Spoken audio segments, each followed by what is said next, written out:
행복의 조건, 오늘 말씀 제목입니다. 여러분은 행복하십니까? 저는 지금까지 우리 교인들만큼은 행복한 사람이다 자부하며 살아왔습니다. 그런데 최근에 한 사람 한 사람에게 묻고 싶어요. 저는 대신방, 추계, 춘계 이런 신방을 하지 않지만 이 질문 때문에 한번 신방을 다 하고 싶은 마음이 있습니다. 신방에서 눈을 똑바로 쳐다보면서 묻고 싶은 거예요. 정말 행복하십니까? 안 되면 우리 직원들이라도 다 모아놓고 눈을 똑바로 쳐다보면서 진짜로 행복하십니까? 요즘에 제가 종종 느끼는 생각인데, 나는 행복해야 한다. 아니야, 이 정도면 행복한 거야.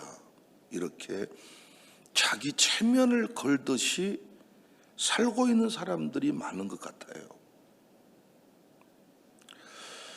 행복한 것처럼 말하지만은 실제로는 불행한 거 아닌가? 웃고 있지만 마음속에는 원망이 가득한 것은 아닌가?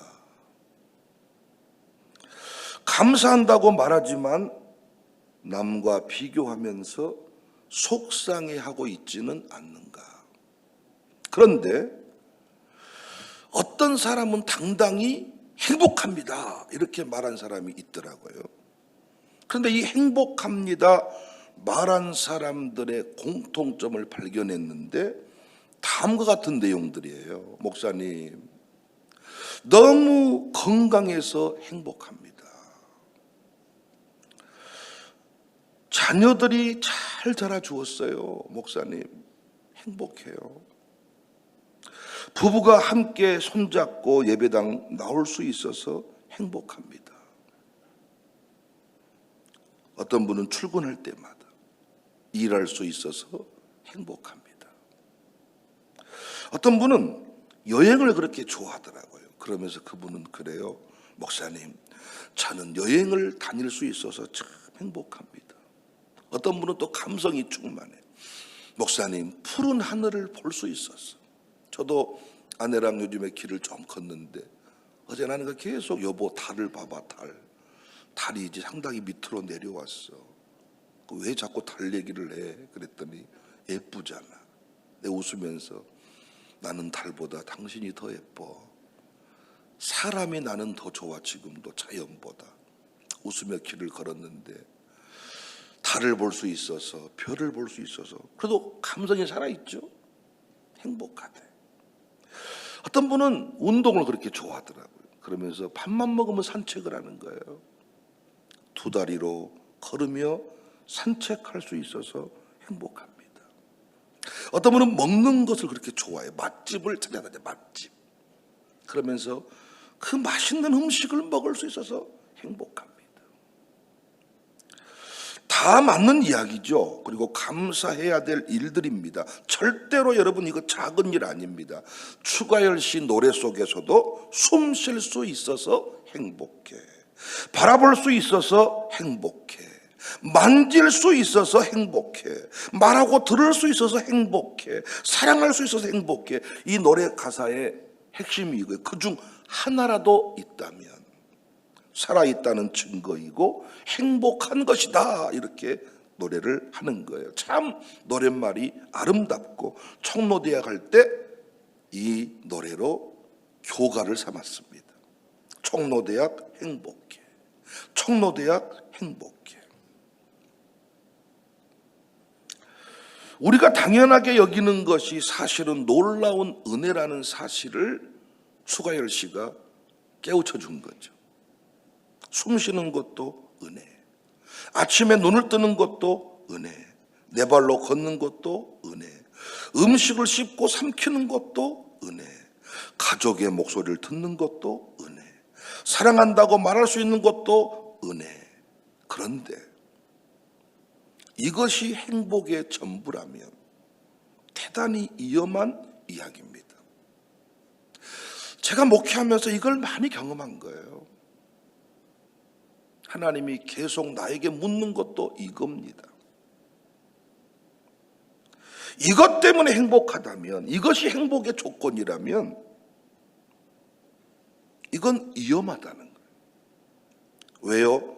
방금 말씀드리는 것들이 행복의 조건 이유일 수 있지만 그것이 영원하지 않다는 거죠. 내일도 건강하다는 보장이 없어요. 평생 걸을 수 있다는 보장이 없어요. 영원히 볼 수 있는 게 아니에요. 어떤 사람은 먹는 기쁨이 있다는 거예요. 근데 계속 잘 먹을 수 있는 게 아니에요. 재물도 사라질 수 있어요. 사업도 무너질 수 있어요. 직장도 잃을 수 있어요. 어떤 분은 그렇게 출근하는 게 기쁘대. 근데 회사에서 오지 마세요. 산업재해를 당하기도 합니다. 일할 수 없어. 정치인들 보니까 하루아침에 신분이 달라져 버리더라. 자기들 너무너무 이게 어떤 그 상실감이 크대요.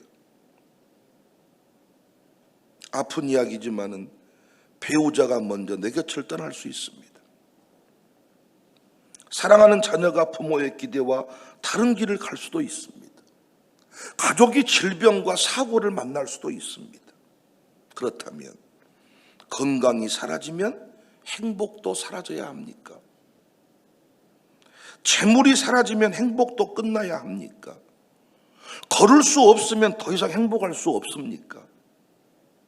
두 발로 산책하는 게 기쁨이래. 근데 어느 날 산책할 수 없게 됐어. 먹을 수 없으면 인생의 가치도 사라집니까? 사랑하는 사람이 내 곁을 떠나면 남은 인생은 불행해야 합니까? 여러분과 제가 이 질문에 답할 수 있어야 돼요. 행복의 조건이 사라질 수 있는 것이라면 우리의 행복도 언제든지 사라질 수 있어요.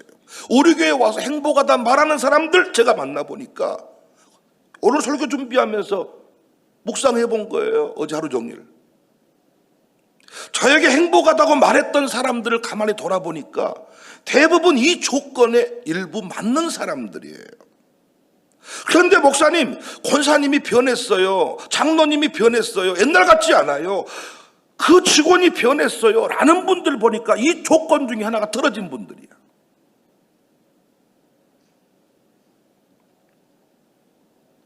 오늘 설교의 질문은 이것입니다. 내가 지금 행복한가가 아니라 제가 오늘 설교 중에 묻고 싶은 질문, 끝나고 여러분이 그래도 기도라도 하고 갈 때 제목을 삼아야 되는 이 핵심이 지금 행복한가가 아니라 나의 행복은 안전한가? 무엇 때문에 행복한가? 그것이 사라져도 행복할 수 있는가? 마지막까지 빼앗기지 않을 행복이 있는가? 우리 직원들에게 끊임없이 하나님은 이걸 묻는 것 같아요.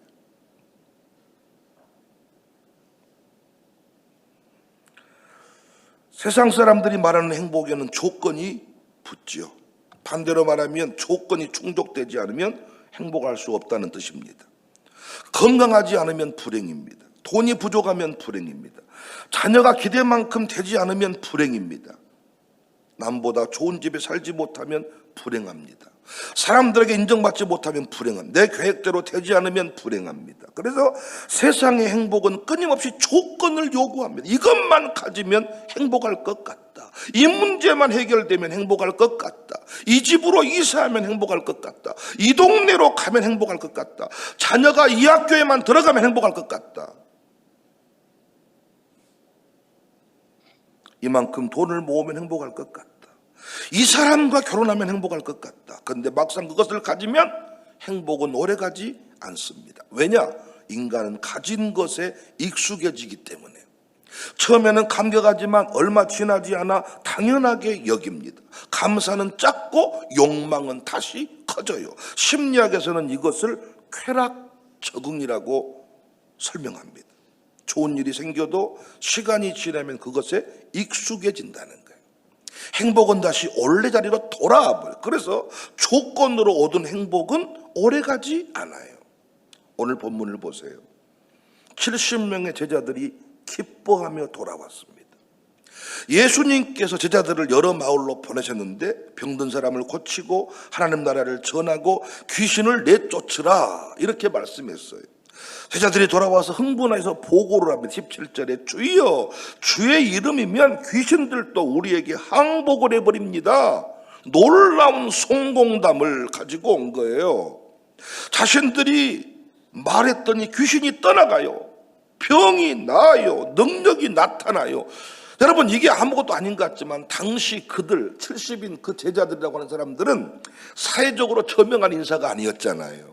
소외된 자들이었고 소망이 없던 인생들, 바닥 인생들이었잖아요. 근데 그들이 어때요? 병을 고쳐요. 우리도 되는구나. 우리에게 능력이 있구나. 이들이 어떤 사역의 결과로 인하여 기뻐했습니다. 보이는 성공에서 어떤 기쁨을 느꼈습니다. 그때 예수님께서 말씀하신, 여러분 이 말씀 꼭 우리 가슴에 한번 새겼으면 좋겠어요. 피곤하시지만 이 말씀은 꼭 기록 좀 해두세요. 20절 귀신들이 너희에게 항복하는 것으로 기뻐하지 말고 너희 이름이 하늘에 기록된 것으로 기뻐해라.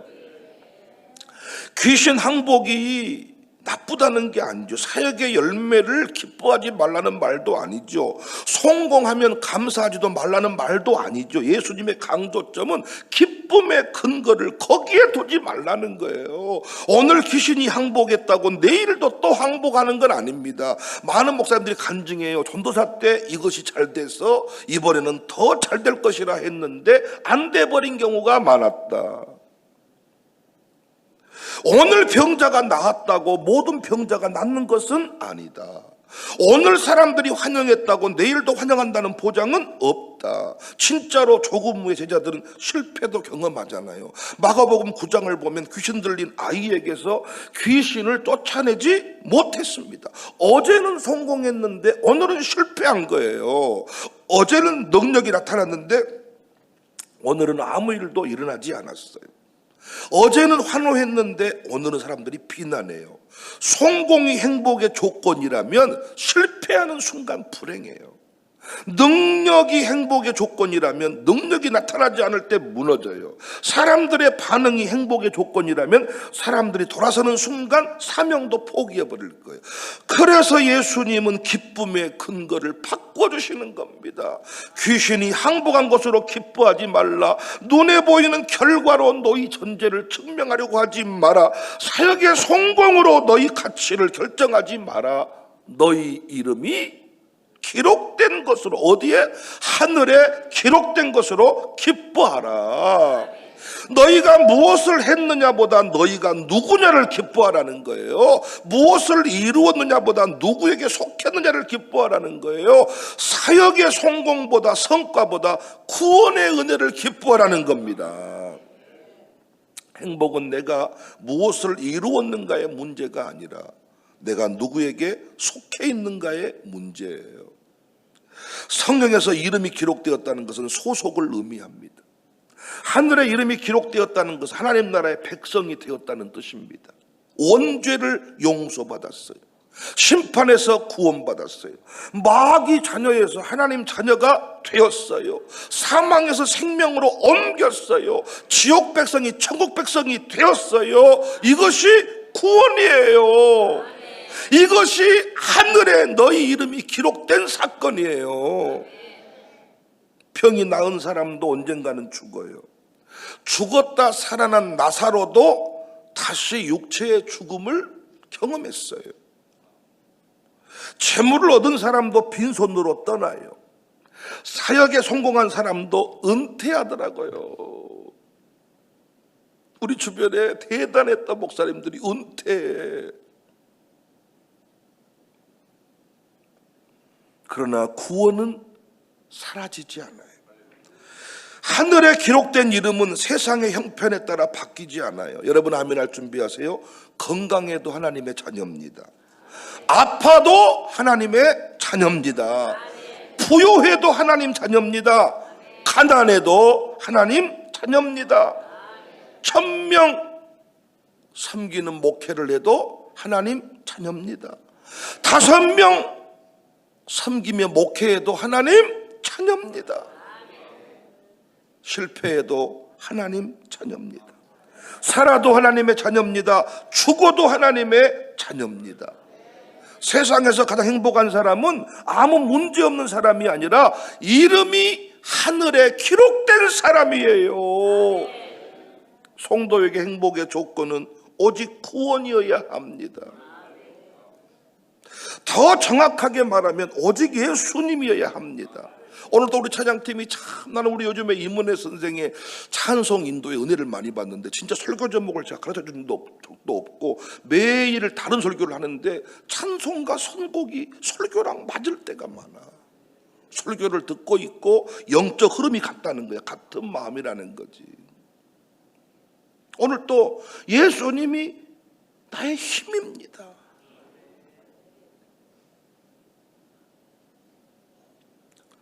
예수님이 없으면 죄사함도 없어요.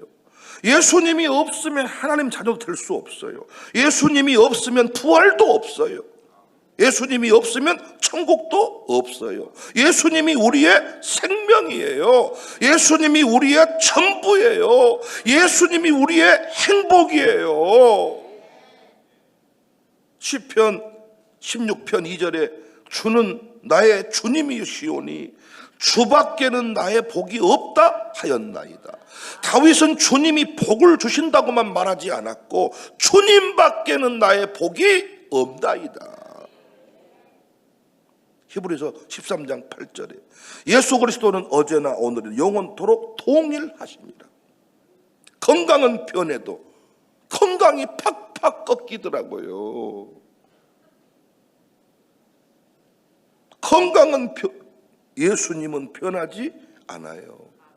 사람의 마음은 변해도 예수님은 변하지 않아요. 세상의 형편은 변해도 예수님은 변하지 않아요. 내 감정은 흔들려도 예수님의 십자가는 흔들리지 않아요. 그러므로 우리가 행복합니다 할 때 변하지 않는 분으로 인하여 행복합니다 해야 된다고요. 그래야 권사님들이 실망을 주지 않아. 총무 권사님들 때문에 실망했던 양육사가 많아. 반대로 양육사 때문에 실망했다는 총무들이 많아. 무엇인가 봤더니 상황에 따라 표정이 바뀌고 행동이 달라지더라는 거예요. 이 교회밖에 없습니다, 병목사님밖에 없습니다 했다가 어느 순간 성질을 내고 가정교회 모임도 안 나오고 기도도 5분도 안 하고 가버린다는 거예요. 안다는 거예요. 또 시험 들었구만, 또 삐쳤구만. 그러니까 우리의 신앙의 이유가 뭐냐? 교회로부터 뭔가가 잘 주어지고 열려지면 목사님 가정교회 한턱 낼게요, 떡을 낼게요. 그러다가 교회로부터 뭔가 불만족스러운 일이 생기면 성질을 내면서 이놈의 교회가 저놈의 교회가 가정교회고 무엇이고 안 해본다, 이렇게 간다는 겁니다. 이렇게 목회를 하면 할수록 사람 보고 목회하지 마라, 사람 믿지 마라, 그 말이 무슨 말인지 알겠어요. 성도를 사랑하지 말라는 말이 아니라 목사의 기쁨의 이유가 어떤 성도였다면 하나님이 그 성도를 한순간에 무너뜨려 버리더라. 어떤 성도를 보고 너의 기쁨의 이유를 삼지 말라는 거예요. 성도가 성장하는 건 기쁨이지만 그것이 너의 기쁨이 된다면 그 성도가 성장 안 하면 어떻게 할래? 어제도 어떤 목사님을 만나서 참 깊은 대화를 나눴는데요, 이 목사님은 자녀를 못 낳았어요. 그러다가 아주 오랜 기다림 끝에 귀한 딸을 낳았는데, 딸 둘을 낳았는데 그 큰 딸에게 그렇게 기도하면서 얻은 그 큰 딸이 희귀병이에요. 희귀병. 태중에서부터 희귀병. 몸에서 인슐린이 분비되지 않아. 인슐린이 분비되지 않은 채로 태어나가지고 계속해서 이 초등학교 6학년인데 지금도 인슐린을 주사로 이 주입을 해야 되는데 주사바늘 꼽을 데가 없을 만큼 온몸에 주사 자국이 주사 자국. 이걸 조금만 잘못 조정해버리면 혈당 쇼크가 가지고 쓰러져 버리고. 그래서 이 학생 하나 때문에 전교생들한테 이 아이가 쓰러져 있으면 이렇게 도와줘야 된다고 전교생한테 이 병에 대한 설명을 해야 된다는 거. 그래서 이 딸이 어느 순간은 학교 가기 싫다고, 애들이 나를 다 이렇게 병자 취급하고, 그러면서 딸이 수시로 병원에 입원하고. 대형교회 목회하신 분이 아니에요. 사모님은 투자, 현장에 나가서 일을 하셔야 되는, 요즘에 그 산후 조리하는 그 산모를 도와주는 그게 또 유행이더라고요. 그 일을 이렇게 하신다. 근데 내가 어제 그 목사님하고 깊은 시간 대화를, 이 긴 시간 동안 대화를 나눴는데 그 목사님은 너무나도 기쁨이 충만하시. 행복해. 사모님이 또 누군가가, 원래 내가 돌봐야 될 그 산모가 아닌데 누군가가 또 이렇게 일명 땜빵을 해달라고 저랑 있는데 전화가 왔더라고요. 근데 여보, 그 일은, 그 집은 안 가도 좋겠어. 왜 땜빵이 나왔다는 것은 까다로운 산모 같아요. 당신 요즘에 몸이 피곤하잖아. 내가 좀 더 뛸게. 당신은 이번에 좀 쉬어. 이러면서 두 부부가 하는데 막 기쁨이 충만한 거예요.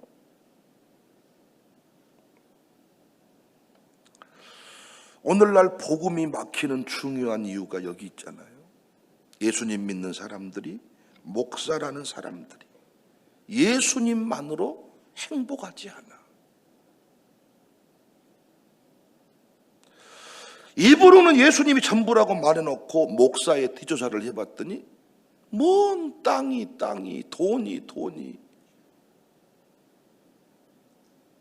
여기서 실망을 해버리는 거예요. 돈 안 주면 안 가버려. 어떤 교회 얼마 줍니까? 청빙 얘기하다가 얼마 줍니까? 소명이라고 얘기해놓고는 돈 더 준다 그러면 가버려. 자기를 주의 종이라고 말해놓고는 돈에 따라 움직여버려. 조건에 따라 움직여.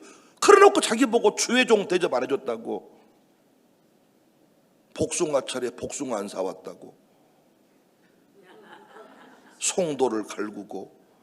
그런데 은퇴할 때 보니까 돈 치를 떨어버리는 거예요.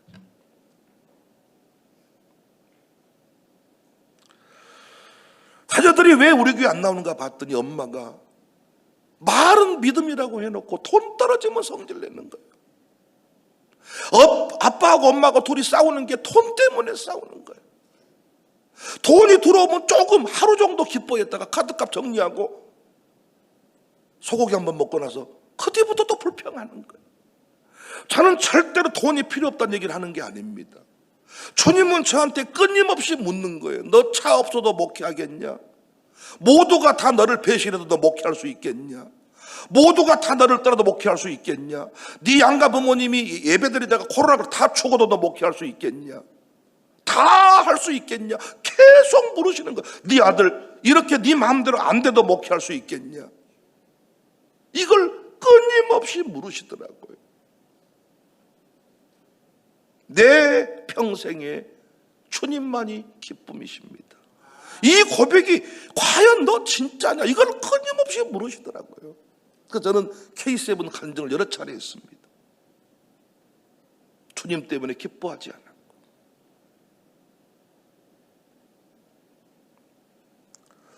복음은 말로만 전해지는 것이 아니라 구원받은 사람의 삶을 통해 증명되어야 돼요. 많은 사람이 복음을 오해하더라고요. 복음은 내가 원하는 조건을 하나님께서 채워주시는 것이다. 북두칠성 보고 빌듯이 하나님도 내 소원을 위해 존재하시는 분이다. 그런데 제가 말씀드렸죠. 욕망과 비전은 다른 거다.